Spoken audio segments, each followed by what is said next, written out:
गुरु रू प्यारी साध संगत जी, वाहिगुरु जी का खालसा वाहिगुरु जी की फतेह। भाई साहब भाई वीर सिंह जी की एक अमोलक रचना है श्री गुरु अमरदास जी के जीवन प्रसंग।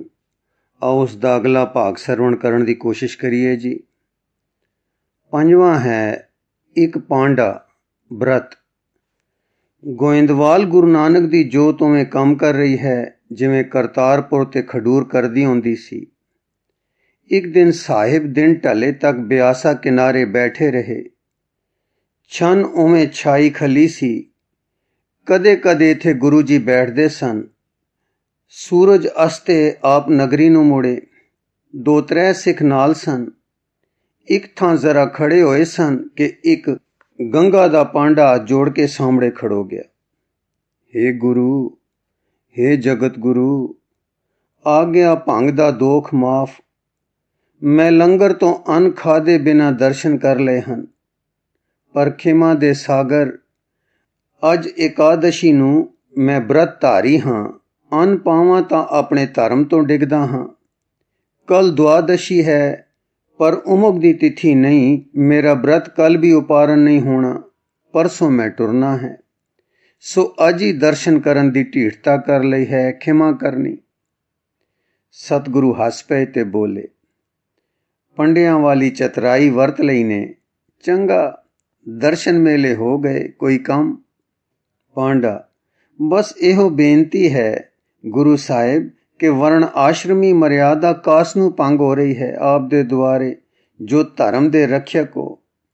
गुरु जी, देख भाई, एक ब्रह्म है, ओ मूल है जगत दा।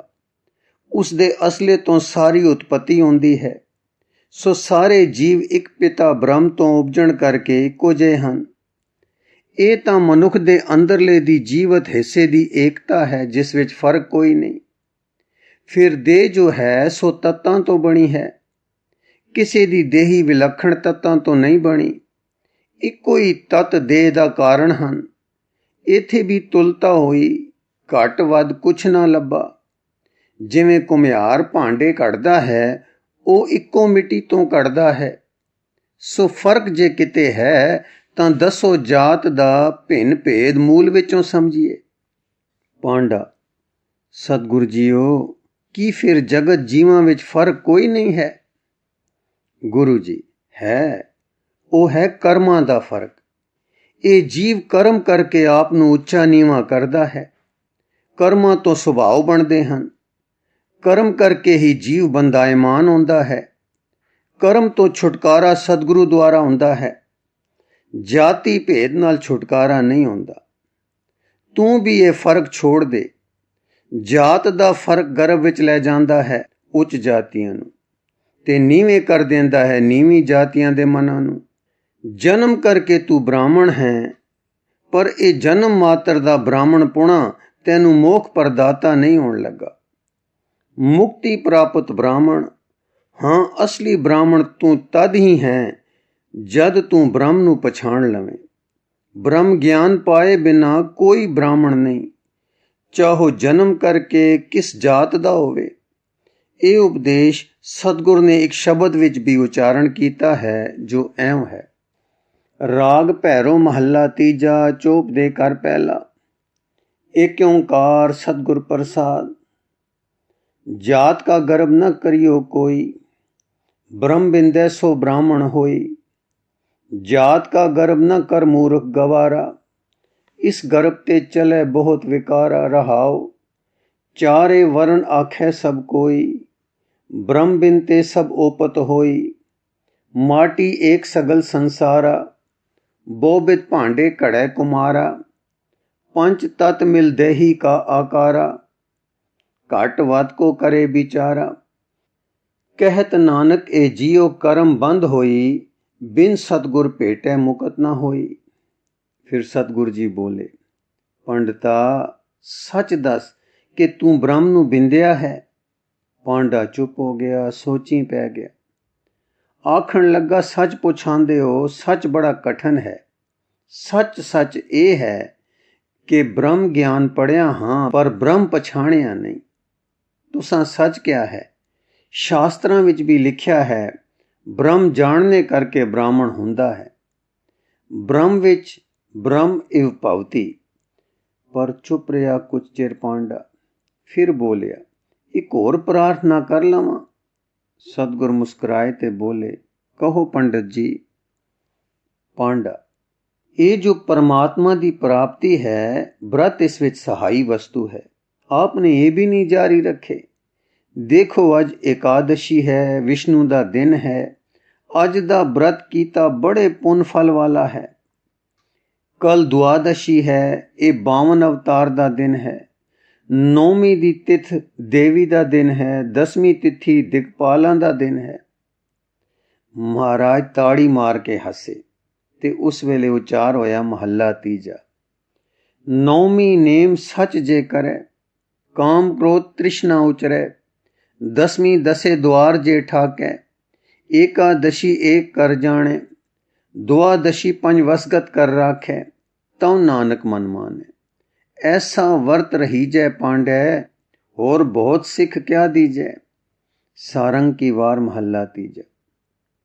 ਪਾਂਡਾ, ਮੈਂ ਸਮਝ ਨਹੀਂ ਸਕਿਆ। ਸਤਿਗੁਰੂ ਜੀ, ਇਸ ਦੇਸ਼ ਦੀ ਭਾਸ਼ਾ ਦੀ ਗਿਆਤ ਮੈਨੂੰ ਜ਼ਰਾ ਘੱਟ ਹੈ। ਗੁਰੂ ਜੀ, ਦੇਖ ਭਾਈ, ਤੂੰ 4 ਤਿੱਥਾਂ ਗਿਣੀਆਂ ਹਨ। ਸਾਡਾ ਵਿਚਾਰ ਇਹ ਹੈ ਕਿ ਜੇ ਕੋਈ 9ਵੀਂ ਦੀ ਥਿਤ ਨੂੰ ਬ੍ਰਤ ਰੱਖਣਾ ਚਾਹੇ ਤਾਂ ਸੱਚ ਦਾ ਨੇਮ ਧਾਰਨ ਕਰੇ। ਇਸ ਦਾ ਫਲ ਕੀ ਹੋਵੇਗਾ ਕਿ ਉਸ ਦਾ ਕਾਮ ਕ੍ਰੋਧ ਤੇ ਤ੍ਰਿਸ਼ਨਾ ਦੂਰ ਹੋ ਜਾਣਗੇ। 10ਵੀਂ ਨੂੰ ਇਹ ਬ੍ਰਤ ਧਾਰਨ ਕਰੇ ਕਿ ਕਰਮ ਤੇ ਗਿਆਨ ਦੇ 10 ਇੰਦਰੇ ਰੋਕ ਰੱਖੇ, ਉਹਨਾਂ ਤੇ ਪਹਿਰਾ ਦੇਵੇ, ਵਿਸ਼ਿਆਂ ਵੱਲ ਉਹਨਾਂ ਦੀ ਧਾਵਨਾ ਨੂੰ ਰੋਕੇ। ਏਕਾਦਸ਼ੀ ਦਾ ਬ੍ਰਤ ਇਹ ਧਾਰਨ ਕਰੇ ਕਿ ਇੱਕ ਪਰਮਾਤਮਾ ਦੇਵ ਨੂੰ ਇੱਕ ਕਰਕੇ ਸਿਆਣ ਲਵੇ। ਦੁਆਦਸ਼ੀ ਨੂੰ ਇਉਂ ਧਾਰਨਾ ਧਾਰੇ ਕਿ 5 ਵਿਕਾਰਾਂ ਤੋਂ ਆਪ ਨੂੰ ਬਚਾਵੇ, ਇਹਨਾਂ ਨੂੰ ਆਪਣੇ ਵਸ ਵਿੱਚ ਰੱਖੇ। ਜੇ ਦੁਆਦਸ਼ੀ ਨੂੰ ਬ੍ਰਤ ਉਤਪਾਦਨ ਦਾ ਦਿਨ ਸਮਝੇ ਤਾਂ ਵੀ 5 ਵਿਕਾਰਾਂ ਦੀ ਰੋਮਥਾਮ ਨੂੰ ਬ੍ਰਤ ਉਪਾਰਨਾ ਸਮਝੇ, ਕਿਉਂਕਿ ਐਸਾ ਕਰਨੇ ਨਾਲ ਆਤਮ ਵਸਤੂ ਪ੍ਰਬਲ ਹੁੰਦੀ ਹੈ। ਐਸੇ ਬਰਤਾਂ ਦਾ ਫਲ ਮਨ ਦੀ ਪਤੀਜਣਾ ਹੋਵੇਗਾ। ਮਨ ਅਨਭਉ ਦੇ ਘਰ ਜਾਏਗਾ। ਹੇ ਪਾਂਡੇ, ਜੇ ਇਹੋ ਜਿਹਾ ਵਰਤ ਰੱਖੇਗਾ ਤਾਂ ਬ੍ਰਤ ਹੈ, ਔਰ ਬਹੁਤੀਆਂ ਸਿੱਖਾਂ ਕੀ ਦੇਈਏ। ਇਹ ਕਹਿ ਕੇ ਸਤਿਗੁਰੂ ਜੀ ਤੁਰ ਪਏ। ਨਾਲ ਦੇ ਸਿੱਖ ਵੀ ਟੁਰ ਪਏ। ਪਾਂਡਾ ਵੀ ਨਾਲ ਨਾਲ ਹੋ ਲਿਆ। ਡੂੰਘੀ ਵਿਚਾਰ ਵਿੱਚ ਜਾ ਰਿਹਾ ਸੀ ਕਿ ਘਰ ਆ ਗਿਆ। ਸਤਿਗੁਰੂ ਜੀ ਅੰਦਰ ਵੜਨ ਲੱਗੇ ਤਾਂ ਪਾਂਡੇ ਨੇ ਸੀਸ ਨਿਵਾ ਕੇ ਕਿਹਾ, ਜੇ ਆ ਗਿਆ ਹੋਵੇ ਤਾਂ ਕੋਈ ਕੱਚੀ ਘੜੀ ਚਰਨਾਂ ਵਿੱਚ ਬੈਠ ਲਵਾਂ। ਸਤਿਗੁਰੂ ਜੀ ਨੇ ਉਸ ਦੀ ਭਾਵਨਾ ਦੇਖ ਕੇ ਕਿਹਾ, ਭਲੀ ਗੱਲ ਪੰਡਤ ਜੀ। ਇਹ ਕਹਿ ਕੇ ਅੰਦਰ ਲੰਘੇ। ਵਿਹੜੇ ਵਿੱਚ ਇੱਕ ਮੰਜੀ ਢੱਠੀ ਹੋਈ ਤੇ ਉੱਪਰ ਚਾਦਰ ਵਿਛੀ ਹੋਈ ਸੀ। ਸਤਿਗੁਰੂ ਜੀ ਉਸ ਪਰ ਬੈਠ ਗਏ। ਸਿੱਖਾਂ ਨੇ 1-2 ਫੂੜੀਆਂ ਵਿਛਾ ਦਿੱਤੀਆਂ ਤੇ ਪੰਡਤ ਜੀ ਤੇ ਸਿੱਖ ਉਹਨਾਂ ਪਰ ਬੈਠ ਗਏ। ਪੰਡਤ, ਆਪ ਨੇ ਫਰਮਾਇਆ ਸੀ ਕਿ ਬ੍ਰਹਮ ਨੂੰ ਜਾਣਨੇ ਕਰਕੇ ਬ੍ਰਾਹਮਣ ਹੁੰਦਾ ਹੈ। ਬ੍ਰਹਮ ਨੂੰ ਕਿਉਂ ਨਹੀਂ ਜਾਣਿਆ ਜਾਂਦਾ, ਜੋ ਸਭ ਦਾ ਮੂਲ ਹੈ ਤੇ ਨੇੜੇ ਤੋਂ ਨੇੜੇ ਹੈ। ਸਤਿਗੁਰੂ ਜੀ ਬੋਲੇ, ਸਭ ਕੋਈ ਸੁੱਤਾ ਪਿਆ ਹੈ। ਇਹ ਨੀਂਦ ਸਰੀਰ ਦੀ ਰੋਜ਼ ਵਾਲੀ ਨੀਂਦ ਨਹੀਂ। ਇਹ ਨੀਂਦ ਮਾਇਆ ਦੇ ਮਦ ਦੀ ਹੈ।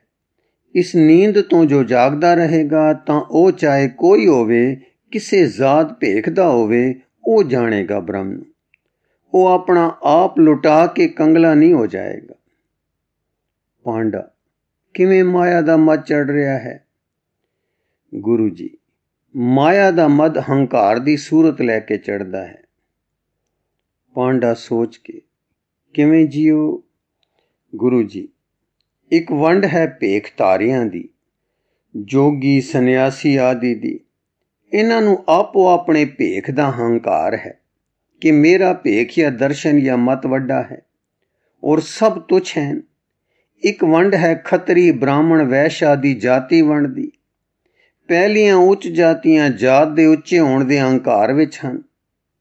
ਛੋਟੇ ਸ਼ੂਦਰ ਆਦਿ ਆਪਣੀ ਜਾਤੀ ਦੇ ਨੀਵੇਂ ਹੋਣ ਦੀ ਢਹਿੰਦੀ ਬਿਰਤੀ ਵਾਲੇ ਹੋ ਰਹੇ ਹਨ। ਇਹ ਬਿਰਤੀ ਦਾ ਢਹਿੰਦੇ ਦਾਉ ਰਹਿਣਾ ਵੀ ਅਹੰਕਾਰ ਵਾਂਗੂ ਇੱਕ ਨਿੰਦਰਾ ਹੀ ਹੈ, ਜੋ ਅਸਲੇ ਨੂੰ ਪਛਾਣਨ ਨਹੀਂ ਦਿੰਦੀ। ਤੀਸਰੀ ਅਹੰਕਾਰ ਬਿਰਤੀ ਚੜ੍ਹਦੀ ਹੈ ਵਿਦਿਆ ਤੋਂ।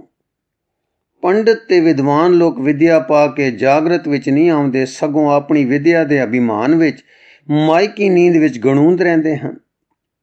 ਦੇਖ ਪੰਡਤਾ, ਇਹ ਲੋਕ ਜਾਣਦੇ ਹੋਏ ਨਹੀਂ ਜਾਣਦੇ, ਸਗੋਂ ਵਿਦਿਆ ਪਾ ਕੇ ਮਾਇਆ ਇਕੱਠੀ ਕਰਨ ਦੇ ਪ੍ਰੇਮ ਵਿੱਚ ਵਧੇਰੇ ਹੋ ਜਾਂਦੇ ਹਨ। ਪਾਂਡਾ ਸੋਚ ਕੇ, ਗੁਰੂ ਜੀ, ਜਾਗਦਾ ਕਿਸ ਨੂੰ ਸਮਝੀਏ? ਗੁਰੂ ਜੀ, ਜੋ ਪੰਜਾਂ ਦੂਤਾਂ ਨੂੰ ਵਸ ਕਰ ਲਵੇ, ਕਾਮ ਕ੍ਰੋਧ ਲੋਭ ਮੋਹ ਹੰਕਾਰ ਨੂੰ ਜਿੱਤ ਲਵੇ। ਪਹਿਲਾ ਕਦਮ ਜਾਗਰਤ ਦਾ ਇਹ ਹੈ। ਸੋਚ ਲਓ, ਜੋਗੀ ਕੇ ਸੰਨਿਆਸੀ, ਪੰਡਤ ਕੇ ਵਰਣ ਆਸ਼ਰਮੀ, ਸਭ ਦਾ ਮੂਲ ਪੰਚਾਂ ਉੱਤੇ ਵਸੀਕਾਰ ਪਾਉਣਾ ਹੋਣਾ ਚਾਹੀਦਾ ਹੈ ਕਿ ਨਹੀਂ? ਪਾਂਡਾ ਸੱਚ ਆਗਿਆ ਕੀਤੀ ਨੇ। ਗੁਰੂ ਜੀ, ਪੰਡਤ ਕੇ ਵਰਣ ਆਸ਼ਰਮੀ ਕੇ ਭੇਖਧਾਰੀ ਸਭ ਨੂੰ ਚਾਹੀਏ ਕਿ ਪੰਜਾਂ ਤੇ ਵਸੀਕਾਰ ਪਾ ਕੇ ਇੱਕ ਤੱਤਵ ਦੀ ਵਿਚਾਰ ਕਰਨ ਤੇ ਆਪਣੇ ਅਸਲੀ ਨੂੰ ਪਛਾਣਨ, ਜੋ ਆਤਮ ਵਸਤੂ ਹੈ। ਆਪਾ ਭਾਵ ਤੇ ਮਮਤਵ ਜੋ ਮੂਲ ਅਹੰਕਾਰ ਹੈ, ਇਸ ਨੂੰ ਜਿੱਤ ਲਿਆ ਜਾਵੇ। ਤਤ ਵਿਚਾਰ ਲਈ ਇਸ ਆਪਾ ਭਾਵ ਨੂੰ ਮਾਰਨੇ ਦੀ ਲੋੜ ਹੈ। ਖੱਤਰੀ ਧਰਮ ਦੇ ਅਹੰਕਾਰ ਵਿੱਚ ਵਿਦੋਸ਼ੀਆਂ ਨੂੰ ਮਾਰਨੇ ਦੀ ਲੋੜ ਨਹੀਂ। ਜਾਤ ਦੀ ਹੀਣਤਾਈ ਵਾਲੀ ਬਿਰਤੀ ਵੀ ਦੂਰ ਕਰਨੀ ਚਾਹੀਏ ਕਿ ਮੈਂ ਪਰਾਈ ਕਿਰਤ ਲਈ ਹੀ ਜੰਮਿਆ ਹਾਂ, ਮੈਂ ਹੀਣਾ ਹਾਂ। ਉਹ ਹੀਣਤਾਈ ਨੂੰ ਛੱਡ ਕੇ ਆਪਣੇ ਤਤ ਨੂੰ ਪਛਾਣੇ ਜੋ ਆਤਮ ਸਰੂਪ ਹੈ। ਫਿਰ ਕੌਣ ਜਾਗਦਾ ਕਹੀਦਾ ਹੈ? ਜੋ ਇੱਕ ਅਦੁੱਤੀ ਪਰਮਾਤਮਾ ਨੂੰ ਪਛਾਣਦਾ ਹੈ।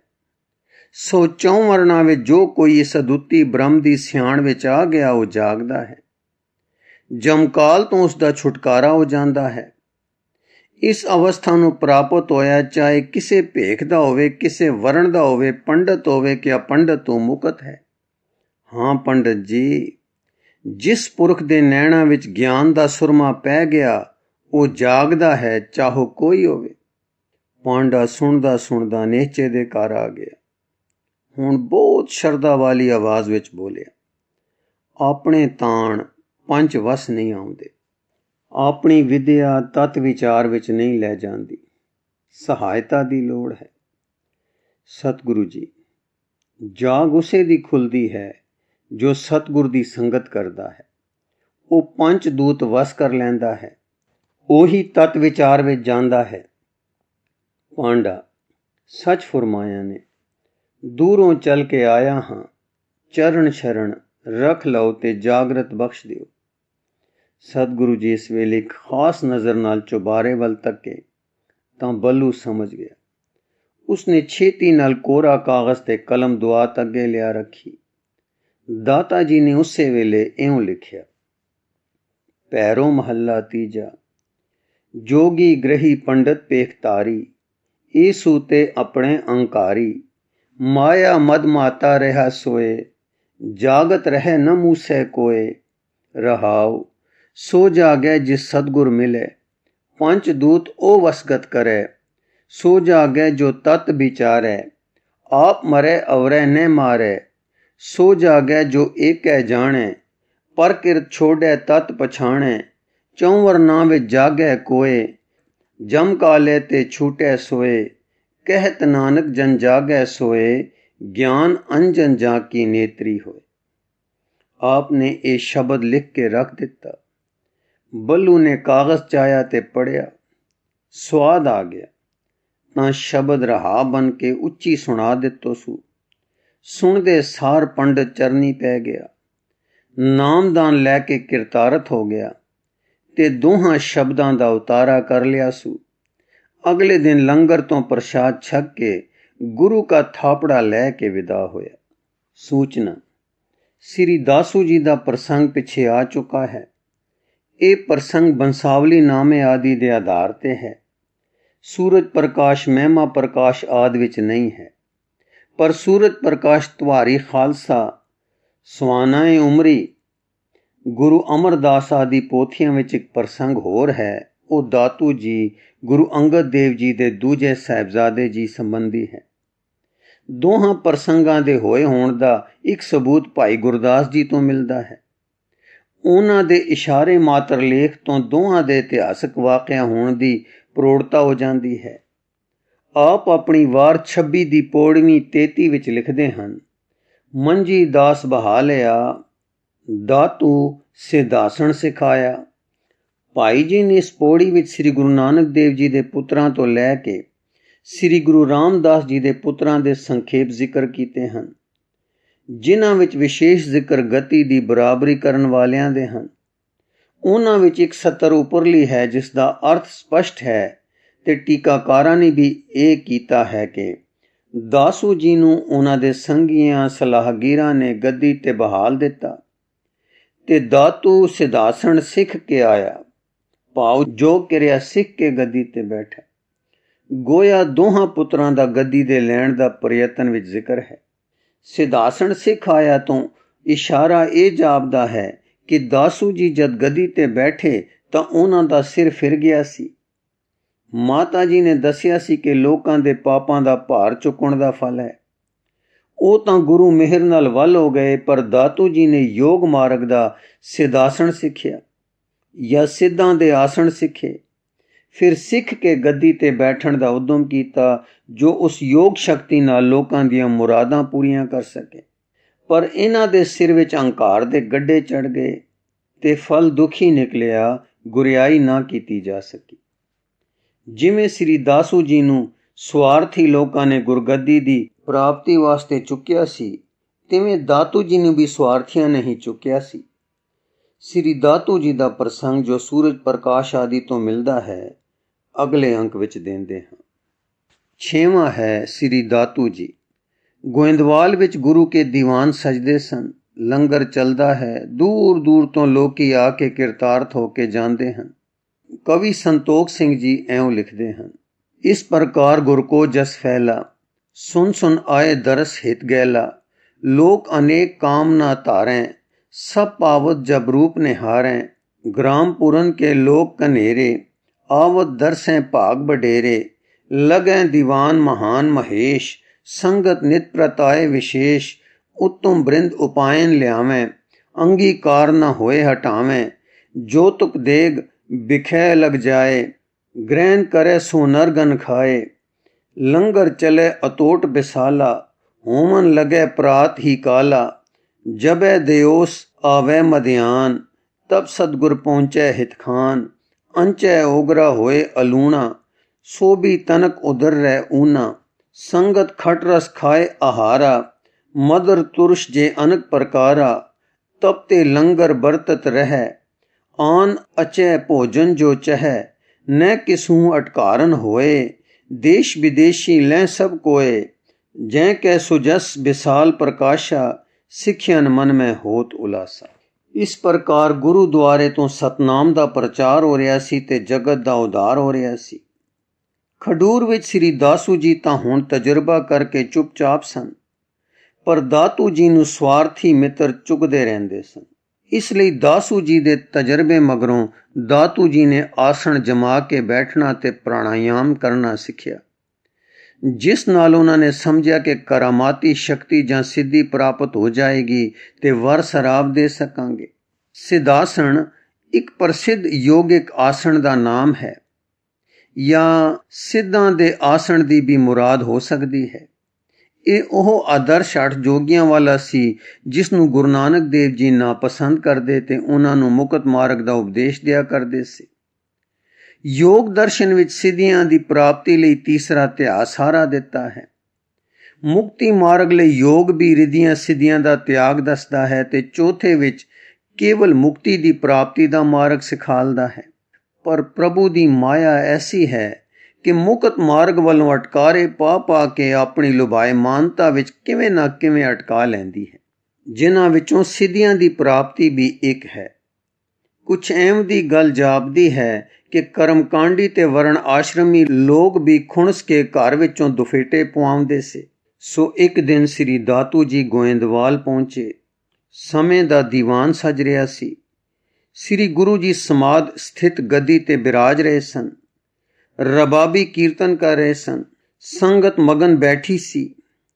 ਕੋਈ ਗੁਰੂ ਕੇ ਧਿਆਨ ਵਿੱਚ ਜੁੜ ਰਿਹਾ ਸੀ, ਕੋਈ ਸਿਮਰਨ ਦੁਆਰਾ ਲਿਵ ਵਿੱਚ ਸੀ, ਕੋਈ ਵਿਚਾਰ ਵਿੱਚ ਅਨਾਤਮ ਤੋਂ ਆਤਮਾ ਵਿੱਚ ਟਿਕ ਰਿਹਾ ਸੀ, ਕੋਈ ਸ਼ਬਦ ਰਸ ਵਿੱਚ ਲੀਨ ਸੀ। इतना बड़ा समाज ते रंग देख के शांति प्रभाव पैण दी थां अगन भड़क उठी।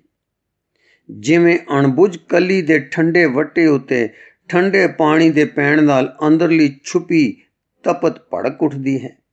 माया ने प्रेरिया कि इस दरबार दे विचकार गद्दी उत्ते मैं चाहीदा सी। ईरखा ने क्रोध विच चाड़ दिता ते बेविचार छा दिती। दातू जी अगे वधे ते सतगुरु जी नूं एक लत कड़ मारी। आप सिंघासन तो डिग पए। अचानक दी सट पैण करके शरीर विच कंबड़ी जई आई, पर गुरु जी ने झट आपा संभालिया ते तके। डिठा के गुरसुत खड़ा है ते कुछ गुस्से दे वाक कह रहा है। लत इसे ने मारी है। दातू हुण सिंघासन ते बह गया सी। आपने श्री दातू जी दे चरण फड़ लए ते घुटण लग पे। फिर बोले, आप दे चरनां नूं मारन नाल सट लगी होवेगी। बुढ़े दे हड्ड करड़े हुंदे हन। आप मेरे गुरदेव दे सपुत्र हो, खेद होया होवेगा लत मारन दी खेचल दा। आग्या करो, क्यों गुस्से हो ते आप की चाहुंदे हो? मिठे वाकां दा मिरदुल चरण चापण दी सेवा दा असर ठंड वाला ना होया। दातू जी समझे कि डर गए हन ते मिन्नतां करदे हन। सारे कमजोर दिल फौ मार के समझिया करदे हन कि असी ठीक कर रहे हां। सो ये समझ के कि डर गए हन, दातू जी होर कड़क के बोले, गद्दी दा मालक मैं, संगतां दा मालक मैं, तू कौन है? गुरु बनन वाला ते कुजातां कट्ठियां करने वाला। तू दास, सानू तेरी होर सेवा दी लोड़ नहीं। बस एहो आग्या है, एहो हुक्म है कि इथों चले जाओ। मालक आ गए हन, सेवक दा कोई कम नहीं है, हुण इत्थे बैठण दा, चले जाओ। ये वाक सुन के श्री गुरु जी ठंडी रुमुकदी समीर वांगू चाले पा गए। दातू जी पैर लमकदे सिंघासन ते बैठा चुफेरे तकदा रहा।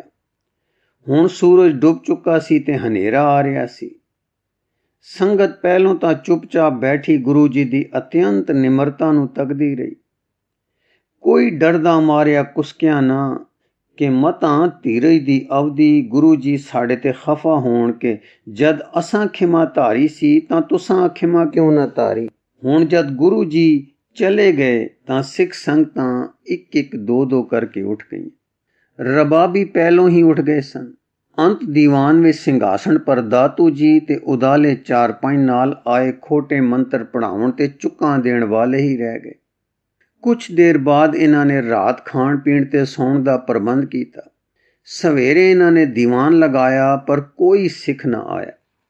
खडूर तो नाल आए एक दो डूमा ने कुछ शब्द पढ़े, पर सुनने वाले दातू जी ते उन्हां दे प्रेरक संगियां दे सिवा कोई नेड़े ना फटकिया। दिन चढ़दियां ताईं सारे नगर विच खबर धुम गई कि गुरु साहब लोप हो गए हैं। फिर तां सिख जो बाहरों आए सन गोइंदवाल तो विदा हो गए। कोई ढूंढ भाल करन ते कोई घरां नूं। लाड़े दे लोप होण नाल जंज लोप हो गई। जिस जंज विच दातू जी लाड़ा बनन आए सन ਉਹ नहीं रही तां लाड़ा बनन दी हवस वाले दातू जी कल्ले खड़े बेसदे ते बेलोड़े प्राहुणे वांग हरियाण रह गए। इਉਂ ਆਪਣੇ ਜ਼ੋਰ ਨਾਲ ਪ੍ਰਾਪਤ ਕੀਤੇ ਪਦ ਨੂੰ ਪਦਵੀ ਪ੍ਰਭਾਵ ਤੋਂ ਖਾਲੀ ਦੇਖ ਕੇ ਅੰਤ ਇੱਕ ਦਿਨ ਜੋ ਕੁਝ ਗੁਰੂ ਕੇ ਘਰ ਦਾ ਦੀਵਾਨ ਦਾ ਲੰਗਰ ਦਾ ਹੱਥ ਲੱਗਾ, ਖਚਰਾਂ ਤੇ ਲੱਦ ਕੇ ਆਪ ਜੀ ਖਡੂਰ ਨੂੰ ਟੁਰ ਪਏ। ਗੁਰੂ ਕੀ ਘੋੜੀ ਲੈਣ ਦਾ ਹੀ ਯਤਨ ਕੀਤਾ, ਪਰ ਉਸਨੇ ਸੀਖ ਪਾ ਹੋ ਕਿਸੇ ਨੂੰ ਆਪਣੇ ਤੇ ਸਵਾਰ ਨਾ ਹੋਣ ਦਿੱਤਾ। ਦਾਤੂ ਜੀ ਨੇ ਹਾਰ ਵਰਗੀ ਜਿੱਤ ਲਈ, ਪਰ ਜਿੱਤ ਗਲੇ ਦਾ ਹਾਰ ਹੋ ਗਈ। ਗੁਰੂ ਤਾਂ ਲੋਪ ਕਰ ਦਿੱਤੇ, ਪਰ ਆਪ ਗੁਰੂ ਨਾ ਬਣ ਸਕੇ। ਸੰਗਤਾਂ ਦੀ ਸੂਹ ਗੁਰਮੁਖਾਂ ਦੀ ਘਿਰਣਾ ਪੱਲੇ ਪਈ। ਉਹਨਾਂ ਦੇ ਸਾਥੀ ਤੇ ਉਹ ਗੁਰਿਆਈ ਨੂੰ ਮਾਇਕ ਪ੍ਰਾਪਤ ਸਮਝਦੇ ਸਨ। ਸੋ ਲੰਗਰ ਦਾ ਸਾਮਾਨ, ਗੁਰੂ ਜੀ ਦੇ ਘਰ ਦਾ ਵਲੇਵਾ, ਦੀਵਾਨ ਦਾ ਸਮਾਨ ਆਦਿ ਲੈ ਕੇ ਇੱਕ ਦਿਨ ਸੰਝਾਂ ਤੋਂ ਪਹਿਲੇ ਟੁਰ ਪਏ। ਇਹ ਗੱਲ ਕਿ ਦਾਤੂ ਨੇ ਗੁਰੂ ਕਾ ਮਾਲ ਅਸਬਾਬ ਧਨ ਦੌਲਤ ਬਹੁਤ ਲੁੱਟਿਆ ਹੈ ਤੇ ਲੈ ਕੇ ਖਡੂਰ ਜਾ ਰਿਹਾ ਹੈ, ਇਰਦ ਗਿਰਦ ਦੇ ਗੁੰਡੇ ਧਾੜਵੀਆਂ ਆਤਕਾਂ ਵਿੱਚ ਪਹੁੰਚ ਪਈ। ਆ ਉਹਨਾਂ ਨੇ ਅੱਧ ਵਿਚਾਲੇ ਰਾਹ ਰੋਕਿਆ ਤੇ ਸਾਰਾ ਕੁਝ ਖੋਹ ਲਿਆ।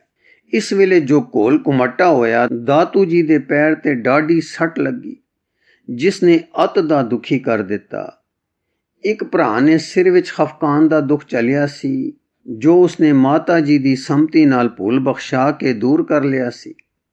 ਦੂਈ ਨੇ ਪੈਰ ਤੇ ਸੱਟ ਖਾਦੀ, ਗੁਰਿਆਈ ਤਾਂ ਪੱਲੇ ਨਾ ਪਈ, ਪਰ ਪੈਰ ਤੇ ਪੀੜਾ ਸਹੇੜ ਲਈ। ਮਿੱਠਾ ਕਰਕੇ ਕੌੜਾ ਖਾਇਆ, 3 ਕੌੜੇ ਤਨ ਰੋਗ ਜਮਾਇਆ।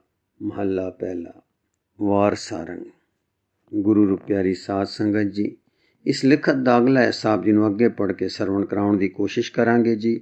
ਵਾਹਿਗੁਰੂ ਜੀ ਕਾ ਖਾਲਸਾ, ਵਾਹਿਗੁਰੂ ਜੀ ਕੀ ਫਤਿਹ।